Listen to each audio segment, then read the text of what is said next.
Welcome back to College Basketball Recruiting Weekly. I'm your host, Adam Finkelstein. It's a new year, and we've got another great year of content coming your way. Thank you, as always, for joining us, whether you're watching on the 24/7 Sports YouTube channel or listening on the podcast feed. This week's show is going to be all about the best college freshmen in America. Year in and year out, Eric Bossi, the National Basketball Director, who's joining us here today, writes a story or a series of stories updating us on college freshmen throughout the course of the year.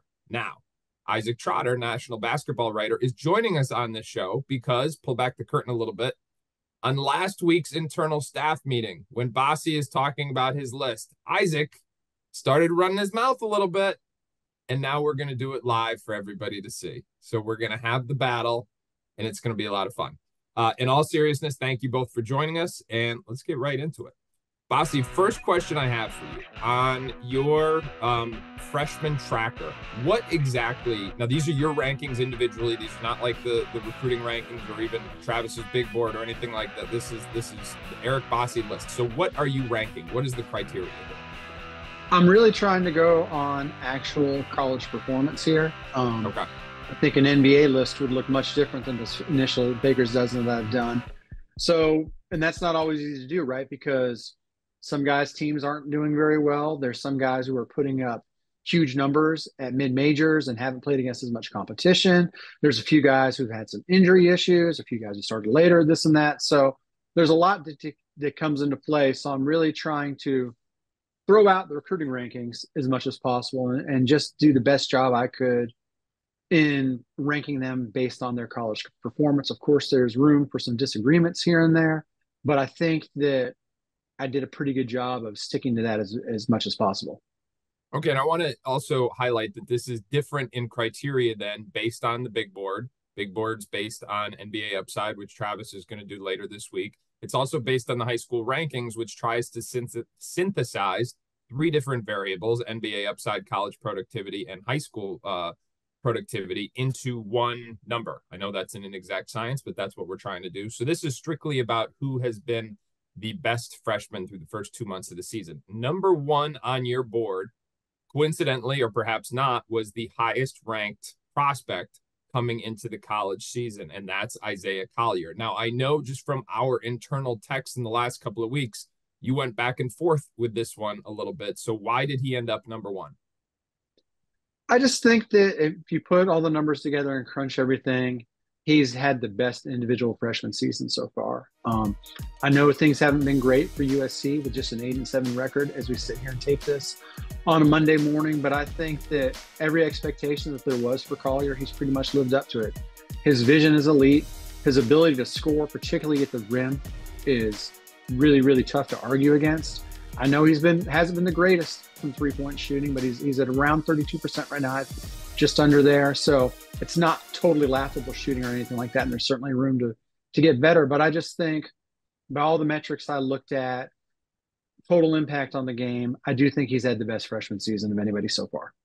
All right, now, Trotter, no one is more well-researched with the metrics than you are. I don't want to put you on the spot, but since this is a quid pro quo kind of show, do you have any rebuttal for Mr. Bossi?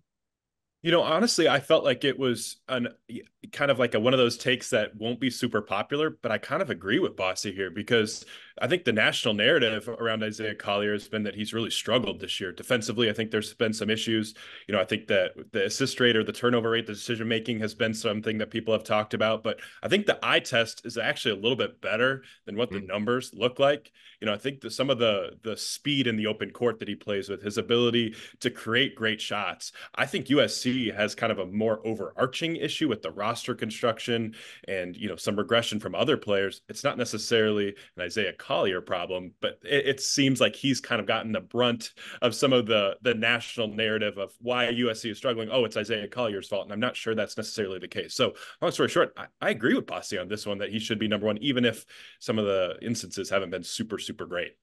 Yeah, I like it. If you've watched this show, about a month ago, I had said, he was shooting the ball really well to start the season. And I had said that was a huge surprise. And had we projected that shot to be what it was early on, he would have had a chance to go number one because we were pretty upfront about the fact last year that there were basically 7 guys who had a case to be number 1 in the high school rankings. Collier, my biggest concern was his shooting. And although he looked to be drastically improved in that area to start the season, it has come back down to earth a little bit here in the last few weeks. And so, but to your point, Boss, I think he's been really good. I mean, almost 16 points, 3 assists, and 3 rebounds, 4+ assists per game. And the other concern, though, fellas, and we don't have to go deep into this, those are offensive metrics. You know, I think some of the defense has left a little something to be desired, and that was an area that, frankly, I was hoping he was going to be a little farther along in because of how competitive and physically strong and just big he was. But we'll dive into that on another episode. All right, number 2 on Bossi's big board of the best freshman thus far is Jacoby Walter from Baylor. And Boss, I'm going to admit, not only has he been one of the best freshmen, but he's also one of the guys who's making a really strong case for the NBA draft, although I know that's not what you are ranking with this in this particular instance. So I went back just to see. I know we had a lot of internal dialogue about making sure he moved up late in last year's ranking process. He finished at 8th overall, so another top 10 prospect. But what is it that Jacoby Walter has done so well so far for Baylor? I think it's his ability to get open and knock down shots. They do a really good job of creating open looks for him, and he takes them and he makes them. I think one of the things that he struggled with at times during high school, especially during grassroots play, was he played an awful lot on the ball and was in charge of a lot of self-shot creation, which really isn't his strength. Now, don't get me wrong, he can handle it and he can create a shot, but he's more of a 1-2, maybe 3 dribble at max guy, get to his spot and put it up, where we saw him in high school in some situations where he was a primary ball handler and doing a lot of dribbling that played away from his strengths. So now he's playing to those strengths. I think he's a guy who shows a lot of potential on the defensive end because of his physicality and his feel for the game. You know, he came out of the gates hot against Auburn in that opening game with I think it was a 28-point game, and really put the nation on notice. And, you know, like any freshman, he's had a couple up and down moments, but for the most part, he's been pretty dominant. He's playing for a team that has a lot of experience, and he's kind of asserted himself as the go-to scorer. And, you know, I also want to give a nod to our coworker, Brandon Jenkins, who's based in Texas and was pretty adamant that you watch when he gets to college, he's going to outplay any other of the other shooting guards in the class. And so he needs to be number 1 at that position. And he's done just that. And I think that, like you say, when it comes to guys that have helped themselves out from an NBA standpoint, he's certainly one of those in the class. You know what's interesting, and Trotter, I'm going to come to you for your counterpoint in a minute here, but I think from a rankings perspective, I just want to add this context. He was at Link year last year, and I thought he had a good year, but I didn't think he had a great year. I saw Link quite a bit, but we still bumped him up at the end, and I remember it got a little pushback when we had him as high as we did, based in large part around the productivity relative to other top 10 caliber guys. But I think this just is a little bit of an example about how when you get to that final rankings, that's where you've really got to start to like lean into that projection and also the fit. And I think in high school, he was in a position both not so much at Link, but prior to that, certainly on the 3SSB circuit, where to your point, he had the ball in his hands and he was trying to create, and it was just not his best version of himself. Now I get it, and I'm a proponent of guys trying to stretch their games and stuff, but at Baylor, he's got to really they've got him in a very specific role, and he's not probing, he's not creating, he's playing off the catch, he's shooting, and this role is one that he is really well suited for, and I think that's why you're seeing him produce at such a high level. I think that's why you're seeing him go up draft boards. So I think the caliber of the fit is really good, and I also think it speaks to Brandon's credit, the ability to recognize okay, this isn't necessarily about what he was as a high school senior, but about what he could be moving forward. So credit to him. But before we move on, I will give Trotter the chance to vote yay or nay on this is the number 2 ranked freshman in the country. No, I'm totally on board with this. I think he had a good case for number 1, but number 2 makes a ton of sense. 45% on catch and shoot threes this year. And all of those issues that we've talked about have actually come into play a little bit at Baylor. He's really struggled on off the bounce jumpers. When he's kind of getting that pull up jumper, it's been a shot he can make, but it's not really been very efficient so far. For me, it's all about getting to the rim. When he gets downhill and gets to the rim, he's shooting over 75% at the rim so far this year. It's great numbers. It's exactly what he needs to be doing more of, but he's an elite catch and shoot guy. And then the ability to attack that rim and get downhill off the bounce has been really good. And getting Ray J. Dennis has proven to be a huge piece for that Baylor entire roster just coming together, because I don't think Jacoby Walter would be having this type of season where he's the #2 freshman so far in the country without a pass first guy like Ray J. Dennis, who could really kind of set the table for that Baylor offense. Hey, and also, real quick, I don't think we're going to go through all 13 guys on this list, but I think we also need to point out that Baylor is one of only 2 programs to have 2 players on this initial top 13 list. Yeah, and the job that point. Yves Missy is doing after reclassifying.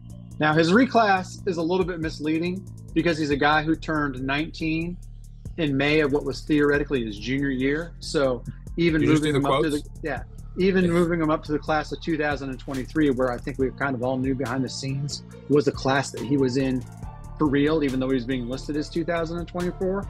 He was on the older end, but that doesn't diminish what he's done for Baylor. Like, that guy's getting more and more minutes. He's emerging as more than just a lob threat. He's a big-time shot blocker. He can run the floor. And if you're going to speak about guys who are helping themselves out from an NBA standpoint while also outplaying rankings, and he was a highly ranked guy, Yves has been awesome. And it also is a fit factor again, because they're putting him in a role that is well suited to what he does best: rim runner, lob threat, shot blocker, and getting to show a little bit of that defensive prowess as well. And then not being asked, and that's all stuff that translates up. And then he's not being asked to do stuff that he's really not quite as qualified to do. So again, I think it's a quality of the fit as well as a credit to his individual ability. All right, now this is going to bring us to one of the more interesting kind of sub-conversations of this freshman class, because number 3 on Bossi's board of freshmen is Reed Sheppard. Now, hand up, he was underranked. I have my theories on that, and we'll get into that as we go, but he has been spectacular. Bossi, you had him at number 3 about a month ago. I wrote a story where I reached out to NBA scouts and just tried to get their perspective on it, and got a lot of good feedback there as well. But beyond just Reed Sheppard, this is a fascinating kind of story about Kentucky's recruiting class as a whole, because this was the #1 ranked class in the country. Reed Sheppard, he's been awesome, but so is Rob Dillingham. DJ Wagner has been kind of up and down. He was the top ranked guard coming into the class. He's still playing more minutes than those guys, which is another interesting kind of subplot to all this. Justin Edwards, who was also a top 3 prospect in the class, he has been steady but unspectacular. And I'll go back to something I said on this show 6 months ago, where I was concerned that he wouldn't necessarily stand out because he wouldn't assert himself as much as some of these other freshmen. I think that's come to pass. But I say all this to say there's going to be a number of subplots to get into first. But before we do that, let's give Reed his flowers and talk about just how good he has been. So, Bossi, why is he number 3 on your board of best freshmen? First of all, I went back and forth between who to put higher up on the list between him and Dillingham, because Dillingham's right behind him at number 4. But I decided to go with Reed just on his total impact on the game, what he's doing not only on the offensive end and his mind-numbing three-point shooting at this point, which, why is this guy not getting more three-point shots yet when he's shooting it, on the plus side of 55% from the field? But that's another story. But, frankly, I did not think Reed Sheppard was going to be able to defend at an SEC level when he got there. And he really, really struggled handling the ball against any kind of length and quickness at the high school level. Maybe I just happened to catch him on bad days. Maybe, but we probably overreacted a little bit to some struggles during McDonald's All-American workouts. But, man, the guy has been spectacular. You also got to feel whether or not people thought he was the highest ranked guy in the class. You're talking about a kid from Kentucky whose parents both played at Kentucky. There's a lot of expectations and just a lot of pressure on him to be great. And I think he's really been kind of the glue that has held Kentucky together and allowed to be some of these guys, DJ Wagner and Rob Dillingham. We had a lot of wonders about can those two play together because they're both so ball dominant. But Right. a guy like Sheppard, who's able to be so hyper efficient, can kind of connect those guys and bridge the gap. And he's done that, and he's done it on both ends of the floor. And I think he's not the only reason, but a very big reason why Kentucky is a legitimate national championship contender right now. All right, Trotter, what do you got? Does he make any mistakes? Like, he plays so clean basketball wise. Like, defensively, his rotations are on point. He has super sticky hands. He gets a ton of deflections for the amount of minutes that he plays. Offensively, just making the right read at the right time under the right pace at all times. It's really unbelievable. And some of the offensive metrics are going to be through the roof, and it makes sense when you're shooting 55% from 3-point range. But the eye test completely backs it up on everything that he's doing for them. Kentucky has a lot of really good players. Reed Sheppard has been arguably their most valuable player this year, and I don't think that's hyperbole. Well, by the numbers, he's not only leading the team in offensive rating, but he's 14th overall in the country. I don't have his plus minus numbers in front of me, but at one point, it wasn't just the best on the team. It was the best in the country, and not just the best in the country, but it was best in like a generation. It was something absurd through the first month of the season, and that's really what spurred me to reach out to those NBA scouts. One of the things I did when I did that deep dive was try and provide some context as to like what we were thinking when we ranked him as high as low as we did, I should say. And believe it or not, the shooting is better at Kentucky than it has been at any other step along the way. You can go back and look at his numbers on any of the Adidas circuits, which we have all of them. I should say which Synergy Sports has all of them logged. You can go back and look at his numbers. It's not all of his high school games, but in whatever games that Synergy captured last year at his high school.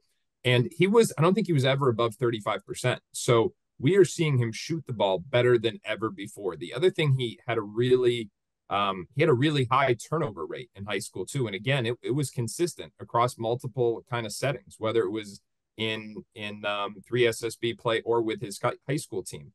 Now, here to me is the disconnect. In every setting we saw him previously, whether it was 3SSB or in high school, Reed Sheppard was the guy. He was option A, B, and C. And I know on that Midwest Basketball Club, that's an exceptionally well-coached team, and he had some other guys on that team. But Bossi, please jump in and disagree with me here if you do. Reed Sheppard was the primary domino, and he was the primary domino pretty consistently. I think what we've got here is a role player extraordinaire who is at his best when he is not the primary domino. I think some of the concerns we had about his ability to separate, to create separation, even about his defensive foot speed. Right now, people are going to jump in and the Twitter comments are going to go nuts and they're going to say, you're idiots. But honestly, I think those are still questions. I think those are still valid. Maybe the point that we didn't consider quite enough was just how good his hands were defensively, certainly how well he processed the game. But some of the indicators from a statistical standpoint didn't necessarily reflect that because of the role. So again, what I look at is this guy who is this role player extraordinaire who is thriving in a situation where, yeah, by the analytics, he's the most efficient player on the floor, but he's the most efficient player on the floor when his role is the third or fourth option in their offense. That's what I see right now. We'll see if he proves to be more than that. Before we move on, anything to add to that, or do we want to start to extend this out and talk about the rest of this freshman class in this backcourt? Yeah, I think we can kind of move on and especially talk about Dilly a little bit. Yeah, so Dilly's been great. The shot making, the scoring, the pace. Now on your board here, Boss, you had Sheppard at 3, you had Dillingham right at 4. So I got a 2-part question for you. Did you consider going any higher with Sheppard than 3? I know you said you thought about flipping them back and forth at 3 and 4. Did you consider moving Sheppard any higher and then get into what made Dilly top 4, maybe even top 3? And should also note that he's another guy, they both are, but especially Dillingham, getting some traction now with NBA scouts. Yeah, so I thought in my mind, I was pretty sure on Isaiah Collier and Jacoby Walter being the top 2 guys. So then it was a discussion between Dillingham and Sheppard for me at 3 and 4, and I ultimately went with Sheppard just because he's been so good on both sides of the ball. And, Mhm. with Dilly, I think none of us had questions about can he score the ball. None of us had questions about his quickness. None of us had questions about his offensive capabilities or repertoire. What we wondered is how is he going to do? How is he going to? He'd never really been in the most stable of environments. He was involved with the whole cluster at Donda and then was at OTE for a little bit. And, some people and played as part of an underachieving summer team when he was playing with Gigi Jackson and some other guys, and they couldn't get past the quarter. I don't even think they made it out of their pool in the Ian last Peach Holloway was on Jam. that team too. Yep. Yeah. So, there were some questions there that if this guy's that good as a point guard, why can't he experience a little bit more success? But I think from reading some of the stuff, Dillingham has been the first to admit that he needed a little bit of a mental rearrangement with how he approached things and what he valued. And he really seems to be thriving in a situation where I think there was a lot of concerns that he was going to be butting heads, not only with teammates, but with John Calipari. And so all the credit in the world to Dillingham for really changing what people thought about him. Now, he's one that we still, I think you remember from the rankings meetings, he fell just outside of the 5-star range. He was one that I kind of thought, hey, I get the concerns with him, but we still can't discredit what he's able to do once that ball's in his hands and should be a 5-star. But, a couple spots in the ranking is really neither No, here nor I there. was skeptical. I was skeptical. But Yeah. he's and I had the skepticism too. But at the end of the day, I was like, this is too much talent to ignore. But I think he's even if we had ranked him say number 15 and as a 5-star instead of number 21 as one of the first 4 stars, he's still exceeding expectations right now. And so much of it comes from he's doing the things that people wondered whether he'd be willing to do. Like the guy's accepting a role off the bench and so far has been a total team player about it. He's not been a pig with the ball. He's gotten others involved, and that guy's going to generate an instant offense. And even on the times where it hasn't gone his way, he hasn't become disruptive. There's some guys who don't know how to cope with struggles, and Right. there was some worries that he would be one of those guys. And so far, the few struggles he's had, he's done a really great job of dealing with them. And I think John Calipari has done a great job of coaching him through any issues. Now, this is going to sound like me just defending what we did last year because but let me preface this by saying obviously it was wrong. He's outplayed where he was at. However, I do think, based on everything you just said, I think it was more right than it was wrong at that time. I think there were very fair concerns. Even some of the initial intel coming out of Kentucky was that there were concerns. And so, to your point, and to his credit, I think he has matured in a big way, and that's why we are seeing him play the way that he is. I've got a bunch of numbers that I could rattle off, but I know Isaac is usually far better with the diligence than I am, so I'm going to go to him first, and then I'll come back and give some numbers, and we can talk about that a little bit more. So Isaac, what do you got on Rob Dillingham? I actually don't have any nerdy numbers for you for this one, but I love the nerdy numbers. I love the nerdy numbers. The thing that stands out for me is how Kentucky and John Calipari has changed to elevate him. They have started to play with a lot more pace. When he's on the floor, their tempo is through the roof. Kentucky's tempo this year has been one of the highest tempos in all of college basketball. And the fear of God and other opposing defenses when Dilly has the ball in his hands, you can just feel it. The game, I remember I was here in Chicago watching Kansas play Kentucky in the Champions Classic. You just feel Kansas's defensive and energy completely changes when Dillingham has the ball. And then he started getting going a little bit. And Kansas's defense had really no answer for him. So I think that John Calipari and this Kentucky staff should deserve a little bit of credit for this, because I think some of the X's and O's questions with John Calipari have kind of been there for a while. And this year, I think they've changed a little bit because he has really evolved his system to really elevate Rob Dillingham. And you're seeing the fruits of that labor right now. So Kentucky has their highest rated offense since through where are we at? Through January 8th. They have their highest rated offense since the 2015-2016 season when they had Tyler Ulis, Isaiah Briscoe, and Jamal Murray running the show there. This is where it gets interesting to me, though, because Dillingham is averaging just under 14 points, 4 rebounds, and 4 assists. He's shooting 46% from the floor, 77% from free throw, 41 from 3. He is also really high up the board in offensive rating on the team. He's playing 5 minutes less per game than DJ Wagner. DJ Wagner is in every major statistical category. Let me make sure I get this right. Points, rebounds, even totality of assists, playing about 20% more. He is under Rob Dillingham. So this to me, and I know Cal has said like, hey, we're going to go with different guys and different days, but to his, depending on your perspective, to his credit, if you're a high rated recruit, this goes all the way back to the Harrisons. Like, if Cal tells you you're going to have an opportunity, you're going to have an opportunity. And DJ Wagner has had an opportunity. I said that I think part of the reason why Reed Sheppard has been as good as he has been is because the opportunity has been somewhat confined. He hasn't been put in a situation where he has to do too much too soon. So, Boss, my question to you is this a good thing that Rob Dillingham is playing a kind of a more confined role, or is this somebody who should be playing more? And I'll give you guys both a chance to answer that. I mean, I think he should be playing more. The results speak for themselves. He's outplaying DJ Wagner right now. And if that means putting them both on the floor together and adjusting things with maybe Justin Edwards minutes or something like that, then so be it. But I just don't see any reason to not be playing this kid 30 minutes a game right now. Trotter, Kentucky's so much better when Reed Sheppard and Rob Dillingham have been on the floor, especially together this year. They've been excellent on both ends of the floor. I don't know what the holdup is at this point. At some point you're going to have hard conversations, but if this continues all year long, are we going to have a point in the NCAA tournament where, Reed Sheppard and Rob Dillingham played 22 minutes and that's why Kentucky didn't advance? Like, if that just can't happen. That just can't happen. Those are two of your best three players so far this year. They got to play.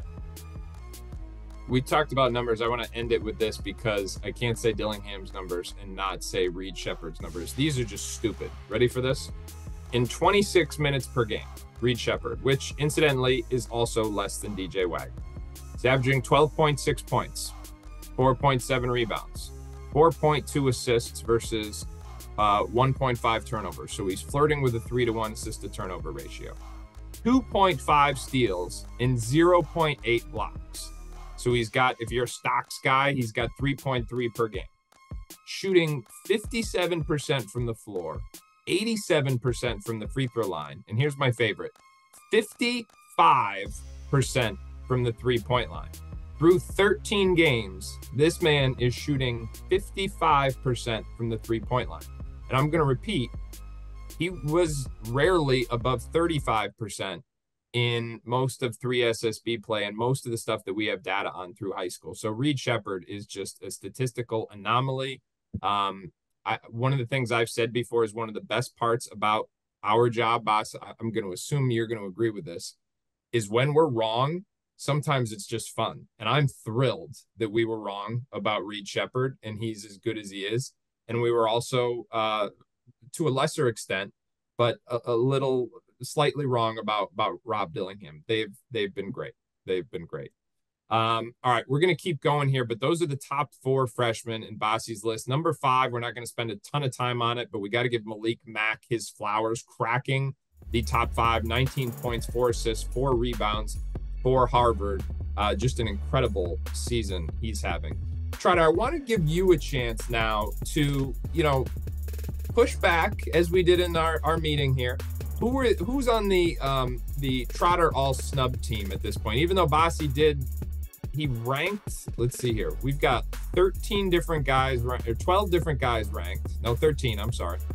And several others mentioned to keep an eye on. So there were, if you didn't read this, make sure you do, because there's a ton of depth in this story. But Trotter, who's on your all snub team? Let's have some fun here. Yeah, close to 20 names on here, and we don't have any room for Aiden Holloway out of Auburn. That's one of the best players, like one of the best teams in the country so far this year. They are one of the top 10 teams in KenPom.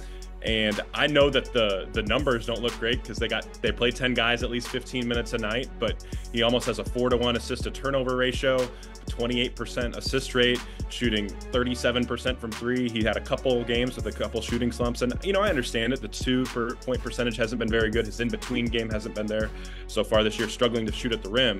but drop coverage killer, and he just completely destroys. Anytime you play drop coverage, USC tried it, got burned. Indiana tried it, got burned. Baylor tried it, got burned. And like that's the type of big game hunter that I love as a freshman. He plays with a lot of confidence. So his numbers don't really jump off the map to you just because he doesn't play a lot, because they have so many guys in that rotation. I think Aiden Holloway has been really, really good so far this year for an Auburn team that's outplayed preseason expectations and is an SEC contender. Boss, you can always tell when Trotter's got like the point he's going to lean into, because he's so well researched on it that, like, you know, he was just waiting for that one. So yeah, the only thing left to do now is figure out his draft Twitter handle that he's posting as his burner account, because he's definitely putting these things out there somewhere. And I think I'm pretty sure we ranked Holloway higher than anyone else. We had him as a 5-star. So he's a guy that we definitely like. And he has been very good at Auburn. He just didn't quite make the list for me because of the inefficiency overall on the offensive end. But he's also playing in a system where I don't think Bruce Pearl really cares all that much about how efficient you are as a guard, and it's can you get buckets. And he's certainly been very good, and is certainly going to be an all SEC freshman guy at the rate he's going. But let me just add some ammunition to that argument. Aiden Holloway right now, 33% from the floor, 36% from the 3-point line. So when you speak about those inefficiencies, that's obviously a big factor. Now, Trotter mentioned his assist to turnover ratio, and it's impressive. It's 3.6 assists per game to just 0.9. And I think the drop coverage point is a factor. And for those people who are watching who don't necessarily know what that means, it means that when you're playing pick and roll, if the big defender is sagging back and basically giving you the pull up, Aiden Holloway is going to take and make that pull up from whatever range, basically all game long.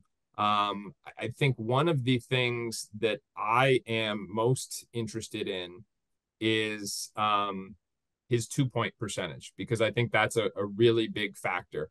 Shooting about 2/3 of his shots right now from behind the 3-point line. He's at 36% from that. Every defense he plays is going to be coached to run him off the line. He's still getting up more than 6 threes per night, taking about 3 shots per game. And that's a really small number inside the arc.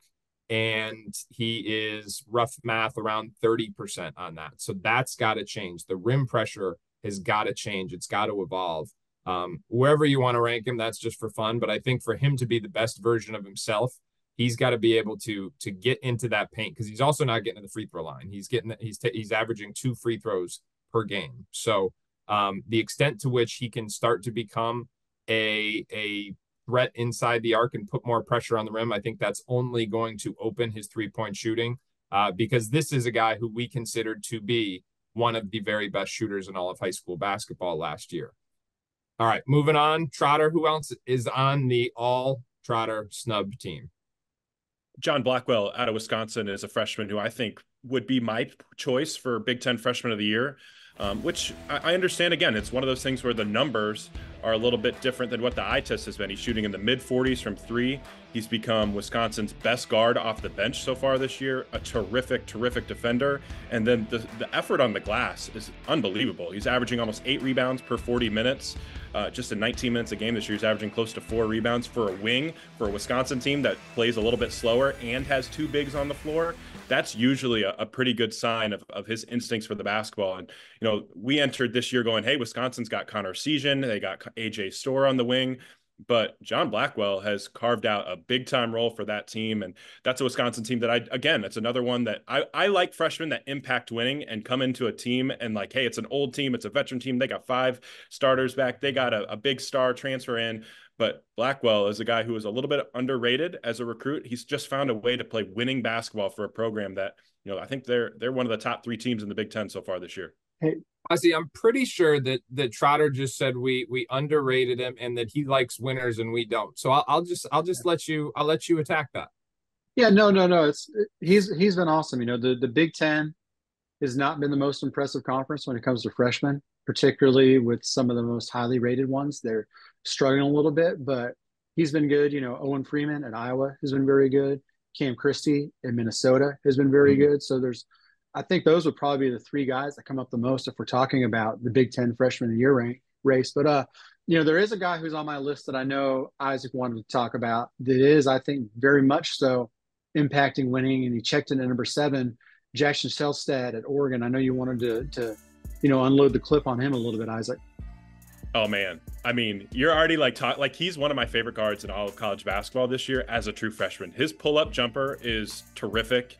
Sometimes there's some questions about what does he add as a playmaker, but as a pure raw scorer, unbelievable. Like from 3-point range, he's been dynamite this year. Like I said, the pull-up jumper from mid-range has been nice. He's only 6'1". We talk, Aiden Holloway has struggled to finish around the rim. Jackson Shelstad is small just like him, but he's shooting over 65% at the rim. So I think 3-level scorer gets thrown around a lot, but Jackson Shelstad has that. And he got hurt, right? At the beginning of the year, he got hurt, was kind of working his way back in, kind of got tossed right into the fire for an Oregon team that's had a bunch of injuries.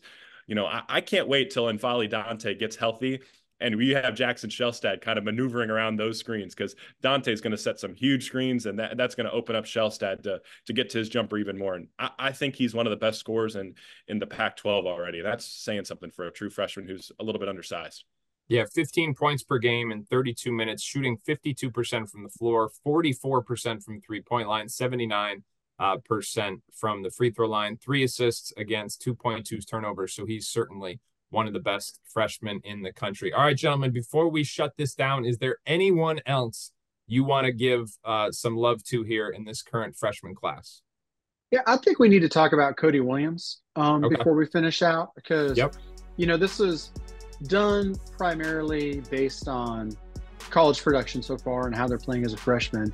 And we know Cody has only played 7 games so far, so his number has been limited, but I needed to at least include him somewhere, and we put him in at number 13, even though if we want to argue just as a player and what he's doing, if he'd had more games to show it, I think we'd be talking about him as a top 5 guy.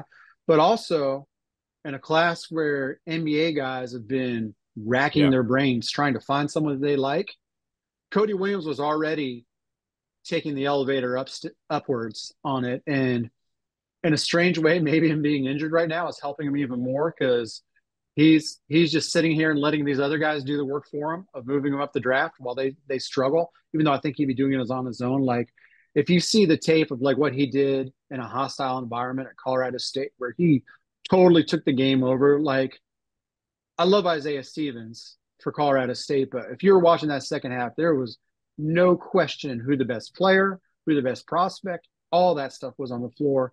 And it was Cody Williams. And he's the guy that, I talked about last year. I really felt when it was all said and done, could end up being the best prospect out of this class. And he showed glimpses of it. Now he's also showed glimpses of what the concerns with him were, with being a little timid. He was downright bad playing for FIBA U19 during the summer. But I think if we get to see more of him, he comes back healthy from, I believe it's a wrist issue that he's dealing with now. I think we're going to see a lot more good from Cody Williams, and we're going to see a guy who not only continues to fly up NBA draft boards, but could fly up the freshman ratings. All right, Trotter, parting thought from you? I love Cody Williams. I think he's one of those guys that, like, in transition, it's like he's just so smooth and so effortless. And, you have KJ Simpson, you have Tristan Da Silva, you have Eddie Lampkin on that Colorado team. They got a lot of old veteran guys. And Cody Williams just kind of moves right in and becomes an impactful player. And that big second half against Colorado State was special, but there's also other games where it feels like, hey, where's Cody Williams out on the floor? And then you look at the box score, he has 17. Like, I love that part about his game too, that he just impacts it, even if he doesn't necessarily have the ball in his hands. But Bossi, do you think he's a point guard? Because he's had some times where he's handling it a little bit more than I thought he would.